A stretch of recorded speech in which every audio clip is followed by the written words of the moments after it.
ბინებში ხშირად ხვდებით სივრცის არასწორ გადანაწილებას, რის შედეგადაც სხვადასხვა პრობლემებს ვაწყდებით. ენერგეტიკულად, ფინანსების შემოდინებაზე პასუხისმგებელია სივრცის ჩრდილოეთი ნაწილი.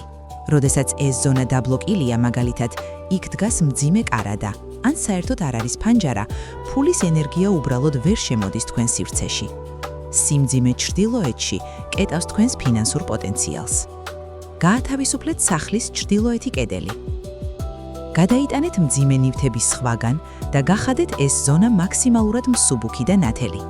დადგით იქ პატარა მწვანე მცენარე ენერგიის გასაცოცხლებლად.